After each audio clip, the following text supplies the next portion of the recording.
Authentic happiness, suatu konsep kebahagiaan yang disampaikan oleh Martin Seligman, yaitu beliau mengungkapkan bahwa kebahagiaan yang sesungguhnya merupakan suatu hasil penilaian terhadap dirinya serta hidupnya yang bersifat emosi positif seperti kenyamanan,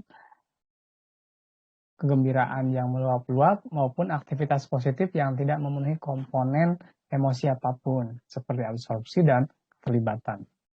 Jika ditinjau dari pemikiran Plato tentang kebahagiaan dan bagaimana manusia dapat meraih kebahagiaan hingga mencapai keutamaannya, itu memiliki esensi gerak yang sama. Menurut Plato, gerak jiwa untuk meraih kebahagiaan dan keutamaannya harus mengarah kepada sesuatu di luar diri manusia yang biasa disebut oleh Tuhan. Artinya, Plato mempercayai hal-hal transenden yang ada di luar dirinya itu bisa menjadi sumber kebahagiaan dan keutamaan manusia. Kebahagiaan dan keutamaan yang takkan bisa diraih bila gerak jiwa ini tidak mengarah kepada yang hakiki tersebut. Gerak jiwa yang mengarah kepada hal-hal yang bersifat materi atau fisik semata hanya akan memenjarakan manusia dalam kegelisahan ya dan dalam kehampaan. Oleh karenanya, manusia itu akan tertipu oleh bayangan yang hakikatnya berada di luar ide atau sifat hakiki tersebut.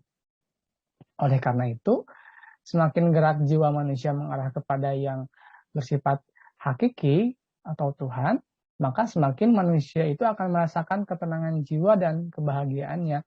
Sedangkan semakin gerak jiwa itu mengarah kepada hal-hal yang bersifat materi, maka manusia akan semakin menjauhi sumber ketenangan dan kebahagiaan yang hakiki. Oleh karenanya, manusia harus mengenali, meredam hawa nafsu, dan mengatur unsur jiwa agar terjadi keseimbangan antar dalam gerak secara simultan ya mendekati kepada hal yang hakiki. Karena perjalanan hidup manusia bukan sekedar bergerak dari -5 ke -3 ya, itu berarti lebih jelek, lalu merasa lebih kurang menderita, tetapi lebih dikehendaki bisa bergerak ya untuk lebih baik, misalkan dari +2 menjadi +7, terus tumbuh mengoptimalkan potensi dalam kebahagiaan. Karena manusia merupakan sejatinya adalah makhluk esensialisme, sebab hakikat dari manusia adalah jiwanya. Ya, badan itu merupakan alat gerak atau gejala yang ditimbulkan oleh jiwa.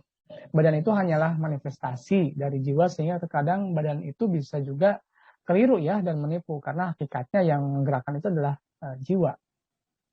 Gerak badan kadang-kala tidak mencerminkan maksud dari gejala yang ditimbulkan oleh jiwa. Misalnya gerak menganggukkan kepala itu seolah mencerminkan ekspresi dari jiwa yang seolah-olah menerima nasihat orang lain, tetapi bisa saja gerak anggukan tadi itu ya dilakukan karena ketidakberanian untuk membantah nasihat yang dia dapatkan, sehingga dia menginginkan ya untuk bisa menyelesaikan percakapan dengan cepat. Nah, sehingga respon gerakan tadi bisa saja membuat orang itu menganggapnya keliru ya dengan nasihat yang diberikan olehnya. Dia rasa sudah dipahami, tetapi bukan itu maksudnya. Oleh karena badan itu tidak bisa dijadikan pedoman dalam mengartikan kehendak jiwa, karena badan merupakan alat dari tanda gejala jiwa yang kadang bisa menipu.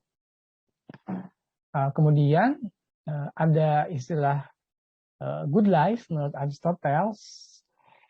Ini jika Socrates menekankan kebajikan ya dan Epicurus menekankan kesenangan, kalau Aristoteles itu memandang a good life atau kehidupan yang baik itu dengan cara lebih komprehensif ya. Menurut Aristoteles, semua manusia kita sejatinya pasti ingin bahagia, sehingga a good life itu kehidupan yang baik adalah hidup yang bahagia.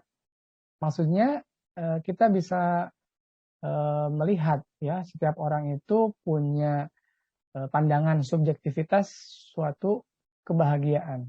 Bagi mereka seseorang yang bahagia itu jika mereka bisa menikmati keadaan yang positif, ya, yang hidup mereka bahagia itu jika benar-benar dimanfaatkan hidupnya sepanjang waktu.